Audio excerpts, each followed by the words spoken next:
제 주변에서 돈 많은 사람들이 돈을 많이 버는 것도 보면 자산을 주식에 다 넣지 않아요. 주가가 좀 떨어지면 어때? 나한테는 또 기회가 되는 거죠. 내가 돈이 없더라도 난 행동은 부자처럼 해야 돼. 그래야 이길 확률이 높아요. 물가 상승률이 둔화되는 시점에서 주식이 올라갈 거다라고 하는 건 맞는데 물가보다 조금 더 빠른 게 제 생각에는 국제 유가 같은 거일 거예요. 0.50%포인트 올리는 빅스텝, 0.75%포인트 올리는 자이언트 스텝 하니까 금리가 같아졌어요. 경기 침체 가능성이 높다고 봐야죠. 이렇게 금리를 올리는데 어떻게 경기 침체가 안 오겠어요. 그리고 그 중앙은행이 금리를 올리는 목적 중에 하나는 네, 투자의 중요한 소식을 가장 빠르게 전달해 드립니다. 원고, 투고, 쓰리고. 안녕하세요. 여기는 투자고입니다. 저는 어이즈입니다. 계속해서 좀 밀려나는 이 시장을 보면서 주식 계좌 보면 답답하다, 속이 꽉 막힌 것 같아, 뭔가 체한 것 같다 이렇게 느끼시는 분들 정말 많으시거든요. 이럴 때는요, 아침에 시원하게 몸에 좋은 유산균 한 잔 쭉 들이키시고 또 주식에 더 좋은 김학균님을 곁들이시면 더욱 좋습니다. 기분 좋게 출발하면서 인사 나눠보겠습니다. 오늘 투자고는요, 신영증권 김학균 리서치 센터장 모셨습니다. 안녕하세요. 네, 안녕하십니까. 네. 센터장님 좀 네. 이렇게 라임 혹시 극대노하신 건 아니시죠? 대노는요, 뭐 유산균 좋죠. 또 인상이 너무 좋으셔가지고 제가 오늘 집중 과외 받는 기분으로 이 자리에 좀 나왔습니다. 오늘 좀 많이 한 수 알려주시면 좋을 것 같아요. 우리 센터장님께 제가 여쭤보고 싶은 게 있는데 우리 작가님 증언에 따르면 센터장님의 굉장히 멋진 필명, 별명이 많더라고요. 증권계 신사, 증권계 어린 왕자. 일단 뭐 신사는 제가 뭐 그렇게 어른이 그런 지향으로 사는 건 좋은 일인데 일단 제가 어리지가 않고요. 네, 별로 저는 뭐 공감 가진 않습니다만 이제 이 시간에 또 이 필명과 찰떡 같은 분이신지 우리 시청자분들도 보시면서 그 매력에 푹 빠지실 것 같아요. 시장 이야기로 좀 몸을 풀어볼까요, 센터장님? 굉장히 좀 마음이 무겁습니다. 요즘 네. 시장 딱 보면 무슨 생각 드세요? 뭐 어렵다 이런 생각이 드네요. 제가 네. 증권회사 들어와서 27년 차 회사원인데 27년 차. 뭐 IMF 외환위기도 겪었고 또 뭐 코로나 팬데믹 직후에 약세장도 겪었는데 뭐 지금이 그때보다 더 어렵다 이런 말씀 드리고 싶은 건 아니고 늘 약세장이라고 하는 거는 전 주로 만나는 사람들이 주식 들고 있는 사람들 만나니까 참 어렵다라는 생각이 들고 이번 장이 유독 좀 독특한 거는 우리가 분산 투자를 얘기를 많이 하거든요. 네. 뭐 이것저것 주식도 사고 채권도 사고 분산하라는 게 그게 사실 평상시에는 좋은 선택이 아니에요. 왜냐하면 평상시에는 잘 올라가는 자산이 있고 못 올라가는 자산이 있는데 잘 올라가는 자산으로 내가 자산에 많이 투자하는 게 좋은 것이죠. 네. 근데 분산 투자는 요즘과 같이 어려울 때 빛을 발해야 되는데 요즘은 위험자산인 주식이 안 되면 경험적으로 안전자산인 채권은 돼야 되는데 네. 주식 깨지고 채권 깨지고 뭐 가상화폐 깨지고 뭐 이러다 보니까 뭐 전체적으로 전통적인 자산들의 좀 전통적인 관계가 무너진 것 같아요. 그러니까 대체로 다 안 되다 보니까 물론 뭐 원자재도 좋고 네. 또 위기 때마다 강했던 달러가 강하다는 것도 이번에도 입증이 됐습니다만은 네. 네. 그래도 대표적인 위험자산과 안전자산이 다 같이 안 되니까 이번에는 투자자들이 더더욱 힘든 시장인 것 같습니다. 내성 안 생기나요? 이렇게 시장 오랫동안 보시면 네. 그래도 좀 내성이 생길 법한데. 저는 그 복서들 전 스포츠를 좋아해서 요즘 뭐 복싱 잘 안 보지만 네네. 제가 그 20년 차 복서의 인터뷰를 들었는데 난 20년 복싱했지만 맞을 때마다 아프다라고 했는데 예, 전 공감 갑니다. 투자자분들도 진짜 굉장히 격한 공감을 하실 것 같아요. 하락은 매번 힘든 것 같고, 그렇죠? 말씀하신 대로 위험자산, 안전자산이 이렇게 뭔가 물과 맞지 않게 같이 하락하는 이런 장이 너무 힘들게 이어지고 있습니다. 커피를 드시려다가 네네네. 한 잔 쭉 들이키시고 편안하게 또 이야기를 나눠볼게요.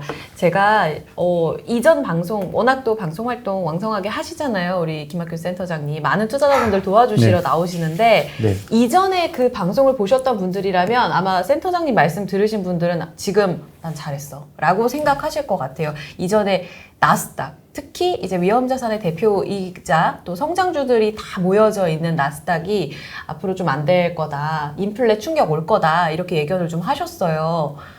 이런 내다보는 게 좀 맞춰졌을 때는 사실 네. 어떤 분들은 맞았지만 어떤 분들은 또 굉장히 또 손실을 껴안기도 했잖아요. 근데 어떤 느낌이세요? 그런 예측이 네.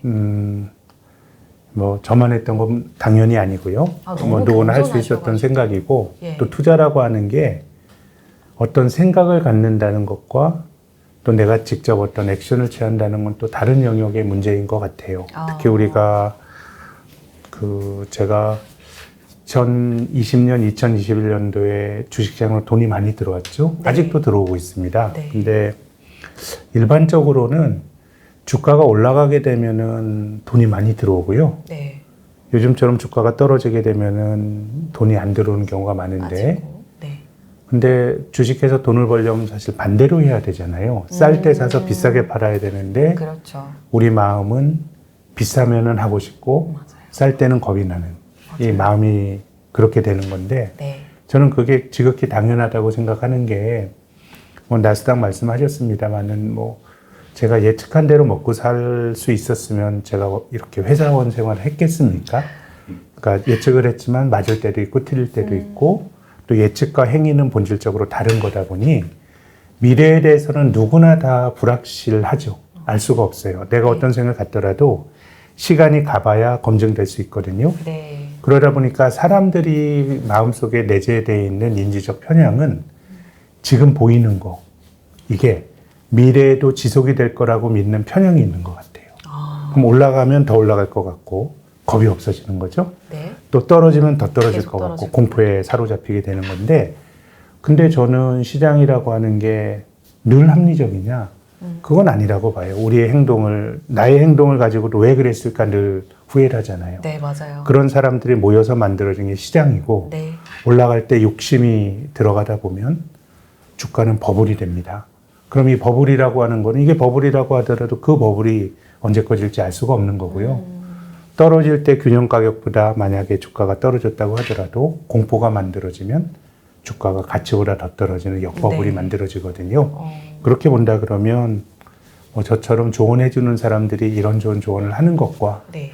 나스닥이 올해 초까지 강했거든요. 네. 그럼 거기서 뭐 주식을 팔고 나가는 건 전혀 거기서 뭐 제 조언이 아니더라도 다수의 생각과 다른 액션을 취할 수 있었다 그러면 그분은 투자자로서 정말 쉽지 않은 선택을 한 것이고요. 근데 일반적인 경우는 뭐 그게 쉽지 않고, 또 뭐 저 같은 조언자의 역할은 그런 거에 비하면 굉장히 작은 영역이죠. 그렇게 주옥 같은 말씀을, 혹시 대본 지금 시청자분들께서 대본 있는 줄 아시겠어요? 이렇게 재미없는, 제가 이렇게 즐겁게 얘기하다가 예전에 시장에서의 참패를 경험하고 그랬는데, 그래도 뭐 저는 그냥 제 마음대로 편하게 말씀드려 보겠습니다. 너무 좋아요. 소신껏 말씀해 주시는 그 말씀 한마디 한마디가 이렇게 가슴에 탁 와닿는 것 같아요. 시장에 대한 내공이 진짜 깊으신 분이구나, 이런 느낌이 제가 드는데요. 감히 제가 평가할 수는 없지만 센터장님 방금 말씀하신 대로 공포와 그리고 버블, 이때 우리 예측과 행위를 반대로 해서 우리가 뭔가 과감한 결정을 할 때가 필요하다라고 말씀하셨잖아요. 그럼 지금은 사야 되는 거예요? 저는 기다려야 될 때라는 말씀을 드리고 싶은데요. 왜요? 지금은 일단은 네. 내가 자산에 주식이 전혀 없다. 네. 전부 현금만 있다. 그럼 저는 주식을 사도 된다고 생각해요. 왜냐하면 주식 사기 좋은 때는 없어요. 늘 불확실성 있고 위험이 있는 건데, 네. 근데 3,300보다는 지금 2,300, 400이 훨씬 낮아졌잖아요. 그렇죠. 그럼 주식을 들고 있으면 그러면 오른다는 보장이 있냐? 보장이 물론 없죠. 네. 근데 우리가 2000년대 들어서 한국 경제에 대한 여러 가지 걱정이 많지 않았습니까? 네. 종합주가지수가 2년 연속 떨어진 적이 몇 번 있을 것 같으세요? 2년 연속이요? 지금 올해 약세잖아요. 네. 내년까지 또 떨어진 적 없었습니다. 박스피는 들어봤어도 진짜 네. 2년 연속은. 예, 그러니까 박스피는 주가가 잘 못 오르고 제한된 범위에서 왔다 갔다 했던 네. 게 2011년부터 한 6, 7년 갔었는데, 네. 미국을 예로 들어보면 2차 대전 이후로 미국을 대표하는 S&P 500 지수가 2차 대전 이후로 따지면 80여 년 됐죠. 2년 연속 떨어진 경우가 있었습니다. 그래요? 몇 번 있었을까요? 한 번? 2번. 언제? 73년, 74년 오일 쇼크 때 2년 연속 있었고요. 또 닷컴 버블 붕괴가 됐을 때 그때는 3년 연속 떨어졌어요. 아, 그땐 예, 3년이었어요. 물론 이제 굉장히 큰 데미지가 있었지만 예. 길게 보면 주식은 어떻게 보면 2년 연속 떨어지는 것도 흔한 일은 아니에요. 그러네요. 이례적이네요. 한 해 떨어지면 다음에 또 떨어지는 거는 흔한 일은 아니기 때문에 네네. 주가는 장기적으로 보면 결국 주식이라는 게 길게 보면 떨어지기보다 올라갈 확률이 높다고 생각을 하면 정말 공포에 사로잡혔을 때 내가 들고 있는 주식을 들고 버티는 것도 저는 투자자가 가져야 될 중요한 그 자세다. 자세라고 생각해요. 물론 더 떨어질 건 팔고 저점에서 사면 되지 않겠는가. 네, 네. 그건 알 수가 없죠. 우리가 고점을 몰랐던 것처럼 저점을 안다는 것도 매우 힘든 일이고, 근데 지금은 제 생각에는 한국 주식시장에 내재가 된 네. 뭐 대단한 거품이나 이런 거는 거의 빠진 게 아닌가 싶어요. 물론 물론 거품이 빠졌다 그래서 주가가 바닥이라는 의미는 아닙니다. 저평가됐지만 저평가된 것보다 더 깊어질 수 있는데, 네. 이제 우리는 결국은 회복이 된다라고 하는 믿음을 갖는 건 지금까지 맞았고요. 주식을 종합주가지수 기준으로요. 80년도부터 지금까지 하루하루 주가가 오르고 떨어졌던 확률을 보면 거의 반반이에요. 오른 날 반, 떨어진 날 반인데요. 한 달 들고 있으면 그래도 오른 날이 51%, 네. 떨어진 날 49%, 떨어진 날 49%예요. 네. 거의 반반인데 그러네요. 한 1년 들고 있으면 오를 확률, 떨어질 확률 64고요. 3년이면 75, 25고요. 5년이면 85대 15예요. 장기 투자할수록 승률이 올라가는 거예요? 그럼요. 물론 5년 들고 있어도 5년 전보다 주식이 마이너스였을 확률이 한 15%가 있으니까 네, 네. 투자에 확실한 건 없어요. 그쵸. 보장은 100% 없지만 없다. 장기적으로 보면 주식은 떨어지기보다는 올라가는 것 같은데 이제 그 이유가 제 생각에는 이제 주가를 설명하는 가장 핵심적인 변수가 뭐냐?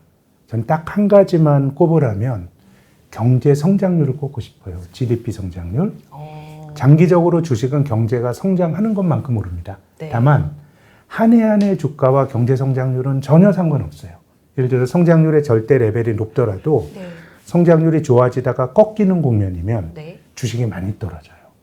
또 성장률의 절대 레벨이 낮더라도 바닥을 치고 돌아서는 국면에서는 주식이 또 많이 오르고요. 근데 이런 기간들을 다 이렇게 합쳐놓고 보면 주식은 성장률의 함수인데 우리나라가 60년대에 경제 개발을 한 이후에 네.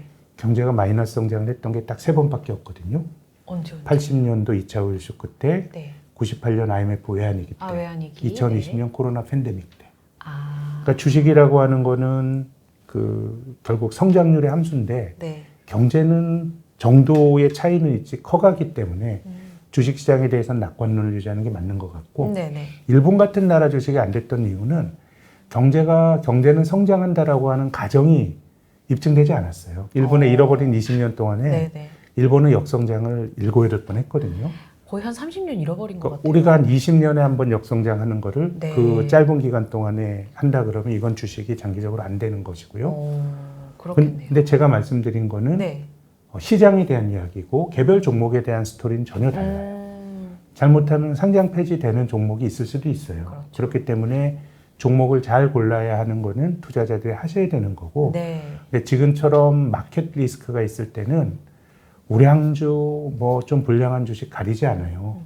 너 주식이지? 그럼 같이 떨어지는 거거든요. 네. 위험 자산이니까. 그렇죠. 그래서 개별 종목에 대한 투자는 내가 망하지 않고 돈을 버는 주식을 내가 고를 수 있는 성과는 있어야 되는 거고 무차별적으로 떨어뜨렸던 마켓 리스크는 결국 기간을 견디면 이길 확률이 높기 때문에 저는 투자란 게 꼭 뭘 해야 되는 건 아니라고 봐요. 그냥 가만히 있는 것도 투자고 그러면 지금 내 돈에 많은 돈이 주식에 가 있다. 그럼 저는 설사 지금이 바닥이더라도 예를 들어서 내 투자 자금이 1,000만 원 있는데 네. 난 900만 원 갖고 있어요. 그럼 100만 원 가지고 저점에 사볼까? 네. 저점에 잘 잡게 되면 단가는 낮아지겠지만 네. 그게 대세에 무슨 상관이 있겠어요. 오히려 내가 돈이 있으면 약세장에서 나의 90%를 네. 가지고 잘 버틸 수가 있어요. 전 이건 저의 관찰의 결과인데 네네네. 떨어지면 살 수 있는 돈이 있는 것과 내 자산이 주식에 올인이 된 거는 어려운 시기에 버티는 것도 저는 중요한 투자 행위인데 버틸 수 있느냐 없느냐를 또 나름 가늠하는 또 중요한 기준일 것 같아요. 그렇기 때문에 전 설사 돈이 있더라도 네. 저라면은 돈을 주고 좀 버텨보고 싶어요. 그것이 다른 포지션을 내가 견딜 수 있게 하는 저는 어떤 심리적 조건이 된다고 생각하고요. 아, 네. 여러분 현금 100% 가지신 분들이면 모를까 지금은 잘 버티는 것도 공부다 이렇게 말씀을 하셨습니다. 그리고 또 제가 만나는 부자들이 돈을 많이 버는 게 전 투자라는 게 네. 부자들에게 절대적으로 유리한 게임이에요. 저는 워렌 버핏이 돈을 많이 번 이유도 이 사람은 늘 현금이 있어요. 왜냐하면 시장에 대한 판단과 상관없이 벅셔 해서웨이라는 워렌 버핏이 투자한 투자회사가 보험회사예요. 돈이 계속 들어와요. 그러니까 이 사람은 늘 물론 주식을 잘 고르는 남다른 통찰도 있지만 예. 늘 주식을 살 수 있는 돈이 있고요. 네. 제 주변에서 돈 많은 사람들이 돈을 많이 버는 것도 보면 자산을 주식에 다 넣지 않아요. 그리고 여윳돈이 있다 보니까 주가가 좀 떨어지면 어때? 나한테는 또 기회가 되는 거죠. 그러면 시세라고 하는 거는 우리가 맞추려고 노력을 많이 하지만 네. 알 수가 없어요. 그쵸. 그걸 내가 맞추는 사람의 돈을 잘 버는 게임이다라고 생각하시면 절대로 안 되고요. 오산입니까? 예, 그러면 우리가 부자가 되려고 하잖아요. 네. 근데 우리가 주식에서 왜 나쁜 경험이 많나라고 생각하면 네. 내가 돈이 없더라도 난 행동은 부자처럼 해야 돼요. 그래야 이길 확률이 높아요. 나눠서 투자하고 현금을 가지고 있고. 늘 여유 있는 것처럼 이렇게. 그러면 언제 부자 되려고? 저는 투자라고 하는 게 정말 시간과의 싸움이고 저는 투자의 기회라는 거는 버스와 같다고 생각해요. 지나가면 또 와요. 그러니까 여기서 죽지 않고 네네. 혹은 내가 뭐 버스 놓쳤다고 생각하고 그냥 뭐 터덜터덜 가는 게 아니고 기다리면 또 와요. 다음 그러니까 버스가. 네. 지금은 뭘 하시려는 것보다 좀 잘 버티시는. 다만 이제 개별 종목 투자는 내 종목에 대해서는 봐야죠. 공부해야죠. 이게 네. 우리나라 상장 제조업체 중에서 한 30% 정도가 작년까지의 저금리 하에서 영업이익으로 이자도 못 내요. 그럼 어차피 지금 주식에 물려 있어요. 삼성전자를 샀건 이름 모를 코스닥 주식을 샀건 다 똑같아요. 그럼 이제 비자발적 장기 투자의 길에 접어든 거예요. 내가 원치 않았더라도. 근데 투자는 맞아요. 시간을 낳고 시간을 기다리면 이길 수 있는 속성이 있는데 이 영속 기업으로 가기 힘든 재무적으로 부실한 종목들은 그 시간을 견뎌줄지 안 견뎌줄지 너무 모르죠. 불확실성이 네. 크니까 저는 개별 종목에 대해서는 전 지금 투자자분들이 적극적으로 리밸런싱을 하셔야 된다고 봐요. 영업이익으로 이자도 커버 못하고 이런 회사들은 멀쩡한 회사로 바꾸고 뭐 이런 식의 작업은 하는 게 맞지만 지금은 뭘 사고 이럴 저는 때는 좀 아니다. 견뎌야 될 때 아닌가 생각합니다. 부자처럼 행동하는 방법 오늘 배워봐야 될 것 같아요. 오늘 다 할 이야기 한 것 같아요. 그렇죠? 어떻게 네. 마무리 할까요? 예, 그러실까요?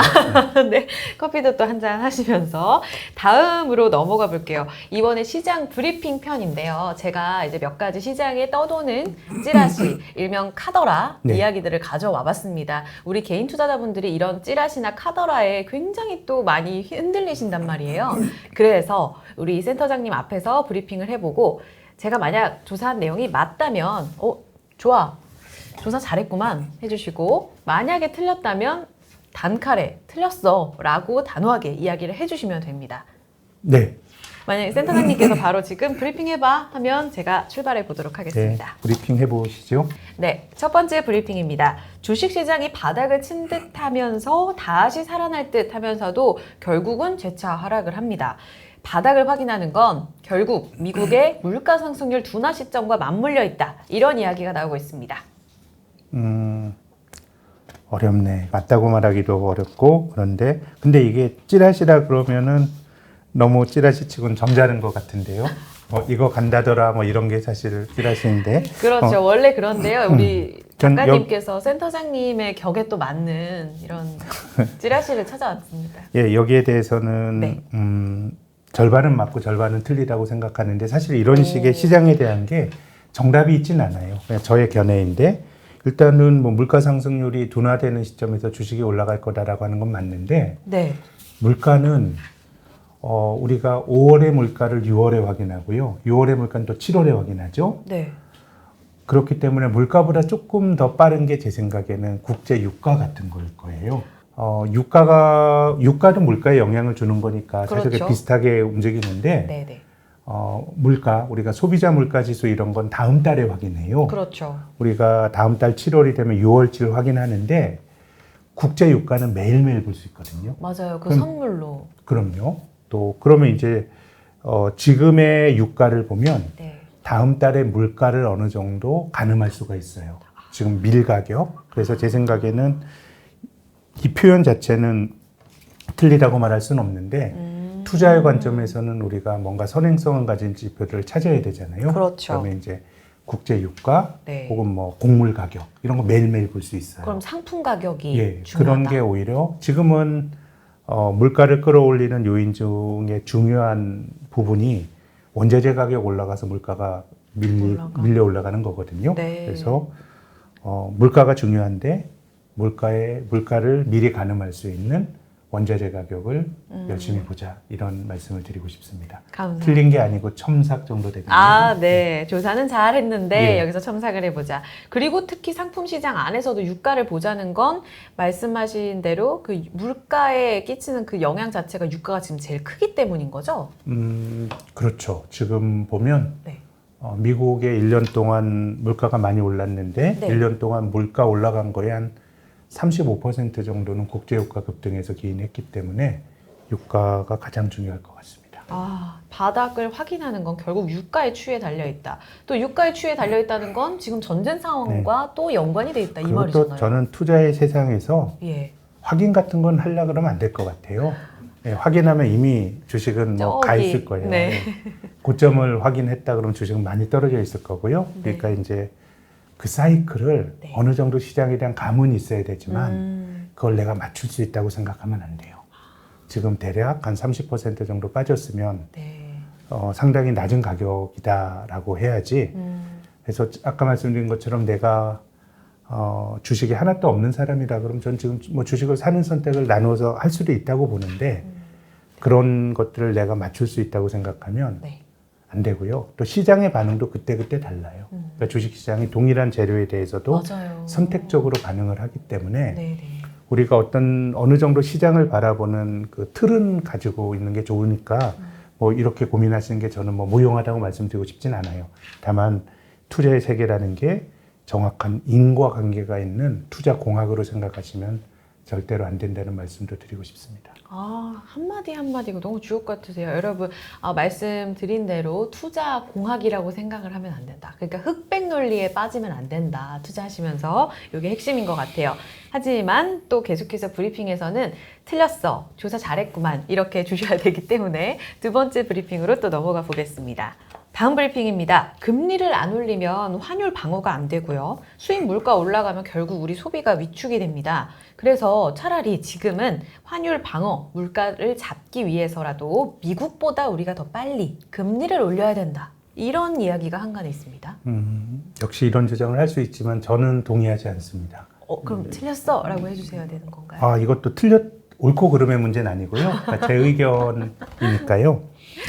왜 그러냐면 한국은행은 이미 미국보다 열심히 먼저 올렸죠. 미국은 3월부터 네, 금리 맞습니다. 올렸는데 한국은 네. 작년 8월부터 올렸는데 예. 이 미국 사람들이 갑자기 우리는 0.25%포인트씩 5번 올렸는데 0.50%포인트 올리는 빅스텝, 0.75%포인트 올리는 자이언트 스텝 하니까 금리가 같아졌어요. 네. 근데 이제 미국보다 금리가 낮다라고 하는 게 편하진 않죠. 왜냐하면 우리가 그냥 그 상식적으로 생각해 보면 이자율이 높은 나라로 자금이 가는 경향이 있죠. 한국의 이제 금리라는 게 어떻게 보면 예금하고 우리가 받을 수 이자인데 그렇죠. 한국보다 미국의 금리가 높고 이자를 많이 준다 그러면 한국에서 돈 빼서 미국으로 간다라고 하는 건 충분히 생각할 수 있는데 네네. 제 생각에는 두 가지 정도를 고민해 봐야 될 게 이제 첫 번째, 정말 갈 거냐. 왜냐하면 세상이 한국과 미국만 있는 거 아니에요. 근데 미국을 제외하면 한국의 금리가 비교적 높은 편입니다. 우리나라 일반적으로 우린 국채 같은 게 외국인 네. 투자가들이 많이 투자하거든요. 그 나라 정부가 발행한 채권이니까 네. 정부는 웬만하면 안 망하니까 신용도가 높아요. 네. 근데 우리나라 국가 신용 등급이 높을 것 같으세요? 일본이 높을 것 같으세요? 지금 현재요? 네. 성장률 계속 아까 말씀하시죠. 얘기를 하셨기 예, 예. 때문에 저는 성장률로 또 신용등급도 정해지지 않나 싶으면 한국이 높을 것 같은데. 맞아요. 근데 이것은 꼭 성장률의 문제라기보다 아, 그래요? 네. 신용도는 돈을 앞으로 많이 벌 거냐. 사실 돈을 벌어야 빚을 갚을 수 있으니까 그 말이 그 말이지만 네. 얼마나 부채가 많으냐 당장 이런 거 가지고 영향을 많이 주는데 아. 일본은 GDP 대비 국가 부채가 한국보다 훨씬 높은 나라, 전 세계 제일 높습니다. 그래요? 250%. 우리도 지금 가계부채 난리 났다고 하는데. 지금 말씀드린 건 정부 부채. 아, 예, 정부 정부 부채, 부채로만 국가 봤을 신용 등급. 때 그때 예. 일본이 높다고요? 전 세계에서 가장 높은 쪽에 속하니까 네. 우리나라의 국가 신용 등급이 일본보다 높습니다. 그러면 국가 신용 등급이 높으면 괜히 이자율이- 자랑스러운데요? 예. 낮은 게 좋죠. 한국 정부가 일본 정부보다 신용도가 높아요. 채권은 한국 정부가 돈을 빌리는 돈을 빌리고 대가로 주는 건데 네. 우리가 신용도가 높은 분은 은행에서 돈 빌리고 은행에서 돈을 못 빌리시고 신용도가 떨어지시는 분들은 저축은행에서 빌리시잖아요. 고금리로 또. 그러면 빌리죠. 이자율을 높은 이자를 주고 그렇죠. 빌리잖아요. 네, 네. 그럼 이론적으로 보면 네. 우리나라 국가 신용 등급이 일본보다 훨씬 높은데요. 지금 10년 만기에 한국 국채를 사면 3% 중후반의 이자를 받는데 일본 국채를 사면 0.25%밖에 못 받아요. 차이가 엄청 엄청나요. 금리가 한국보다 금리가 높은 나라가 별로 없어요. 아. 그러면은 글로벌 자본이 네. 세상에 한국과 미국만 존재하는 게 아니고 많은 나라에 분산 투자를 하는데 그렇죠. 한국보다 미국 금리가 높아졌다 그래서 한국을 팔고 나가면 그럼 유럽이나 일본이나 한국과 비슷한 경제적으로 한국은 저는 선진국이라고 생각하는데요. 그 반열에 있는 나라 중에서 살 수 있는 나라가 없어요. 그래서 제 생각에는 글로벌 비교에서는 한국 금리가 결코 낮지 않다. 그래서 미국과의 금리 차만 보고 빠져나갈 거다라고 하는 것에 대해서는 동의하진 않고요. 네. 특히 2018년에도 우리나라보다 미국 금리가 높았던 때가 있었는데 그때도 외자 유출은 나타나지 않았어요. 그래요? 예, 저는 동일한 일이라고 생각합니다. 그래서 금리가 역전이 되면 자금이 빠져나갈 거다라고 하는 것은 과장이라고 저는 생각이 되고요. 예. 두 번째는 한국은 금리를 좀 많이 올리면 조금 경제가 많이 어려워질 것 같아요. 이유는요? 지금 전 세계가 길게 보면 2008년 금융위기 이후로 네. 짧게는 코로나 이후로 다 빚이 늘어났어요. 부채가. 근데 한국을 제외한 상당수의 나라는 정부 부채가 문제예요. 네, 정부가 빚을 많이 냈어요. 그래서 요즘 유럽에 있는 이탈리아 같은 경우는 남유럽 심하죠. 예, 국가 부채 문제 때문에 지금 이탈리아 금리가 치솟으면서 네. 유럽 중앙은행이 이탈리아 좀 우리가 좀 어떻게 해줘야 되겠다 이런 논의를 할 정도로. 예, 예. 근데 한국은 독특한 게 한국도 정부 부채가 늘어나는 과정에서 네. 격렬한 사회적 논쟁이 있었죠. 빚 이거 어떻게 뭐 남미처럼 되는 거 아니야? 이런 뭐 우려도 있었지만 그래도 글로벌 비교에서는 한국이 낮아요. 그러면 한국은 문제는 뭐냐면 네. 가계부채나 기업처럼 민간부채 증가 속도는 한국이 가장 빨랐어요. 그러면 이제 금리를 올렸을 때 충격을 받는 거는 빚을 많이 진 사람은 충격을 받는데 네. 정부는 국민들로부터 세금을 받을 수 있는 그런 배타적 권리가 있기 때문에 정부의 신용도는 민간보다 훨씬 높아요. 근데 우리나라는 민간이 부채를 많이 졌으니 그렇죠. 금리가 올라갔을 때 타격이 더 크게 들어올 수 있는 나라이기 때문에 네. 저는 뭐 인플레이션을 잡기 위해서 중앙은행이 여러 가지 행동을 하고 이런 것들에서 저는 뭐 기본적으로 공감하지만 네. 한국은 금리가 많이 올라갔을 때 받을 수 있는 타격이 다른 나라보다 큰 나라이기 때문에 네. 그 미국과의 금리 역전 때문에 그 한국 금리를 많이 올려야 된다. 여기에 대해서는 저는 동의하지 않습니다. 민간 부채의 속도가 굉장히 빠르게 좀 진행이 됐다는 우리의 이런 특이점을 감안했을 때 금리를 올린다고 해서 특히 미국과 맞추기 위해서 이것이 답은 아니다. 이렇게 말씀을 해주신 거예요. 저는 만약에 그렇죠? 그 미국과의 금리 차이를 저는 뭐 중요하게 고민하더라도 네. 적어도 그것과 동등하거나 그 이상의 비중을 가지고 한국의 가계부채 문제도 중앙은행의 의사결정에 고민을 해야 된다. 같이 고려해야 될 요인이라고 봅니다. 알겠습니다.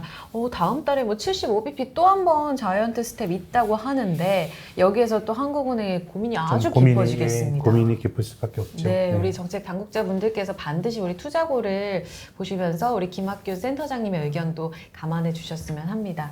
어떻게 한 말씀 더 하시겠어요? 저보다 더 고민이 많으시겠죠. 예. 다음 브리핑으로 또 넘어가 보겠습니다. 마지막 브리핑입니다, 네. 센터장님.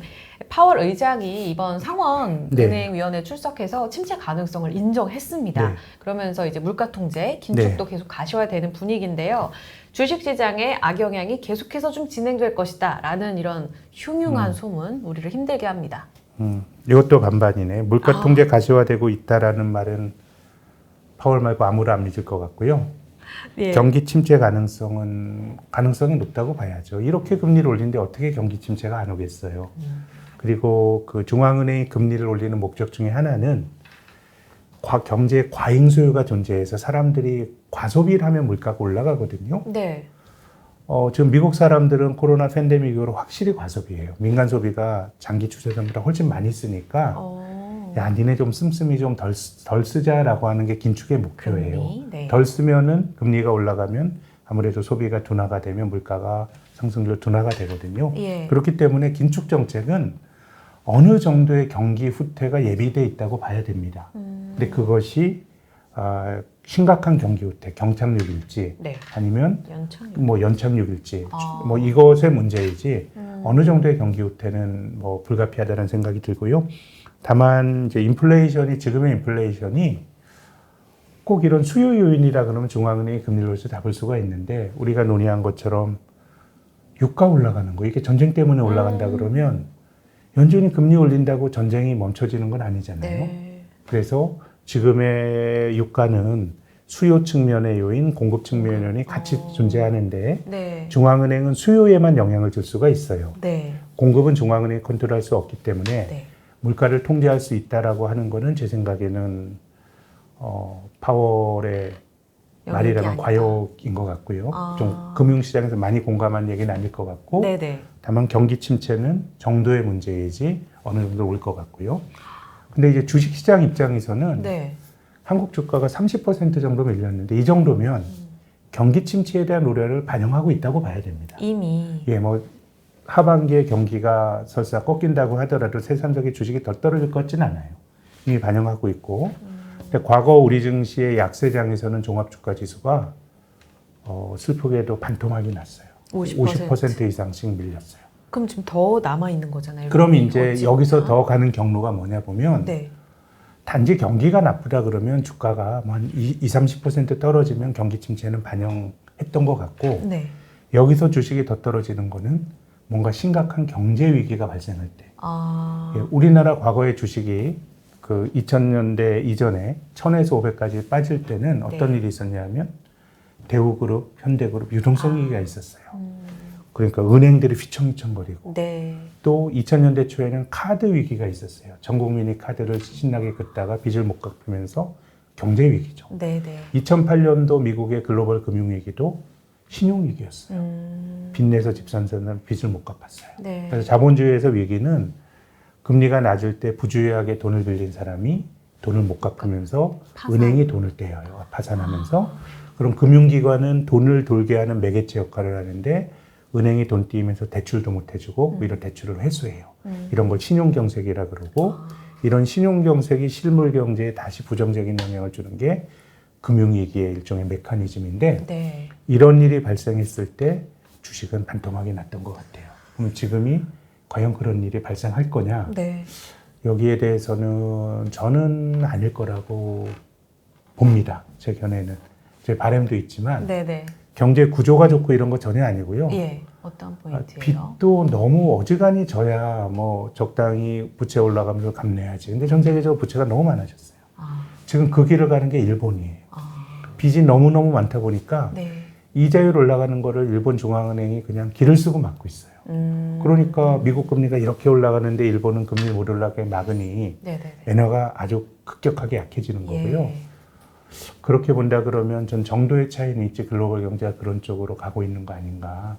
그렇게 보면 제가 생각하는 그림은 찬바람이 불고 그러면 중앙은행이 내가 어떤 수를 써서라도 인플레이션을 잡겠다라고 하는 생각을 포기할 것 같아요. 그냥 어느 정도의 높은 인플레를 용인하고 어느 정도의 고금리도 우리가 감내하는 세상. 용인하겠다. 여기서 금리를 확 올리게 되면 그건 인플레이션은 잡을 수 있겠지만 경제에 미치는 충격이 굉장히 크기 때문에 금리는 상당히 공공권이었지만 여기서 많이 올라갈 것 같지는 않고 저의 예상이에요. 네. 인플레이션도 예컨대 중앙은행은 한 2% 물가 상승률을 전통적으로 적당한 인플레이로 네. 생각하는데 네네.